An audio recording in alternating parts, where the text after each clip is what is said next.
It's the first interview of pre-season on Coventry United TV. We're joined by Terry Anderson, Coventry United manager, and club captain Michael Quirke. Terry, we'll start with you. How has training been going, and how glad are you to be back?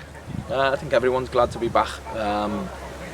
Gives us a little bit more something to work towards with everything that's been going on. All the lads are back in, they're made up, and pre-season's been going all right. We're just looking forward to Saturday, our first game.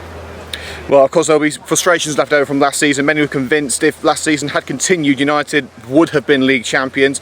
Is that the expectation for the new campaign, to finish what you started? There was a lot of games left. We were in a good position. Maybe we would have, maybe we wouldn't have. But the expectation is yet to get up. It should be that every season for a club like this. We're going to try and be in there. We're going to try and be fighting near the end of what is it now? It's going to be May, isn't it? Finished in May. So we're hoping to be in there. We're going to give it our best shot and see what happens. Well, while there have been one or two departures from last season's squad, the vast majority of players have stayed. But how crucial is that to another title challenge this year? For me, massive. Yeah, that everybody stayed. I think we might have one leaving. I think that's it. But to keep the nucleus of the lads that we had last year, and they done so well, and try and add one or two more, it was vital to us. And for me, planning forward, that everyone stayed. So I'm buzzing. Yeah. It was a very tight league last season. No one really pulled away until the very end of the campaign. Who do you see being your main competition this time to win the title? A lot of teams, mate. This league's so tough. I could name probably 6 or 7, but we're just going to hope that we're in there at the end of it. We've got to look at ourselves, and other teams are going to look at themselves. We've got to take it game by game, and hopefully we're up there. Well, you've been training for a number of weeks now. What have been the main differences with the COVID regulations, and what do you expect to change on match days? We started off in small groups, but now the regulations have changed a little bit, so it's better to get back and do a little bit more shape, get the lads more involved with each other and stuff.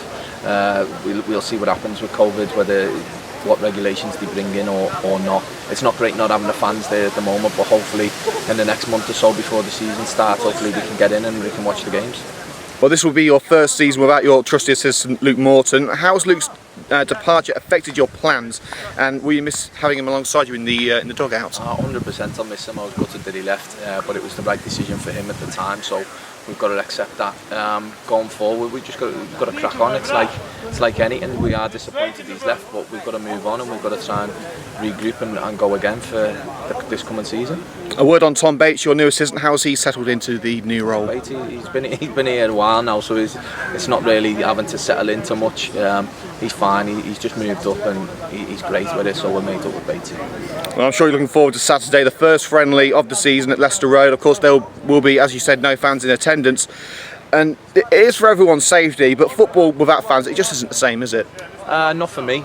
Some other people might disagree. It's good to have the fans there, but no matter what level you're at, non-league to Premier League, it's fans. They want to come and support whatever local club or big club they want to support, and with them not being able to see it and the lads having a bit of support behind them, it's not great for me, but it's just the way of the world at the moment, so we've got to go with it.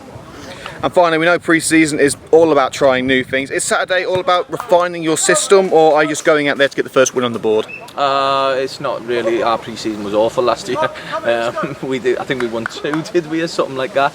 It's about just finding your feet, getting back into a rhythm, trying some new things out, seeing how it works, and we've got a month to prepare now, so we've got 6 games on the calendar, so hopefully we can find our rhythm before the season starts. Well, thanks very much, Terry.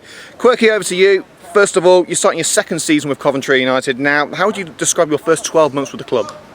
Yeah, first 12 months were great. Obviously, this time last year I was injured. I actually didn't start playing until about 8 or 9 games in, probably October time. So really looking forward to getting a good pre-season under the belt, trying to really hit the ground running. And as Gaffer just touched on, we've got 6 games scheduled in from now to the start of the year.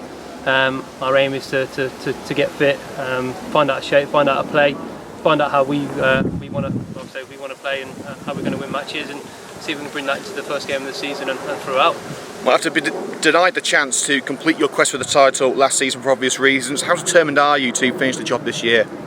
Yeah, of course, and it was one of the driving factors of me signing again this year was to finish what we started. Really, we've got unfinished business here. No one could have sort of prepared or told us what was going to come when it comes to the COVID situation. So it was a bit of a pill to swallow. However, it was one of those where the whole world's got to adapt, and we're no different. So we're just going to draw on what we come from last year, take out the positives and see if we can sort of do the same again this year. The majority of your teammates are sticking around for the new season. How important was that, not only as a squad member but as a captain as well, to keep your teammates together? Oh yeah, it was the biggest thing really, to assemble a squad, and a squad is what we've got. We haven't got an 11, it's a 14, 15, 16 every single week. I think that's going to be imperative, especially as we approach the back end of the season coming up, to sort of pushing on for that title again. And we put ourselves in a good position last year, especially the run that we went on towards the back end of the year, and it just signified the strength and depth that we have. So to get the guys all to stay, it's massive, and again we'll work together, push on as a team, and see if we can do the same again this year.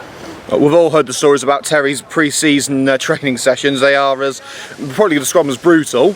How have you and your teammates found the experience? Yeah, pre-season's never one that anyone looks forward to really, but it's a necessity.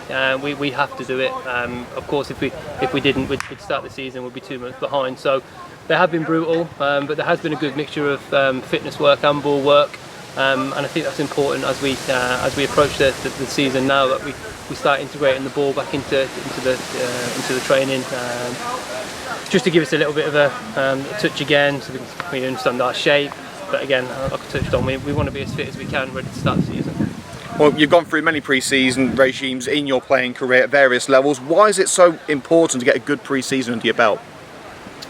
Again, it's massive. It's the biggest 6 weeks of the year, really. If you want to talk about starting the season well, nobody wants to go out the race by sort of October, November time, and I believe without the right preparation and pre-season, that 6 to 8 weeks before the season starts, you can quite quickly be left behind, and we know how difficult it is sort of playing catch up. So, like I say, that good pre-season, good 6 to 8 weeks gives us the best opportunity to really get on the front foot for the first few games anyway. And also, as we said today, there are no fans permitted on Saturday at Leicester Road, perhaps future games too. How important are the fans of Coventry United and the team, and how will their absence affect the squad? Yeah, playing with no fans will be strange. Obviously, the fans are the driving force of the club. Really, we draw on so much sort of motivation and adrenaline when we hear it from the crowd. So having the crowd there, it's going to be different. Not them being there, but as I say, they're the driving force. They're the club, and without the fans there, we haven't got a club to go and play with. So it'll be strange. However, hopefully by the time the season starts, the fans will allow back in, and we can put performance on for them. Well, gentlemen, thanks for your time. Best of luck on Saturday. Nice one, Thanks, mate. Liam. Cheers.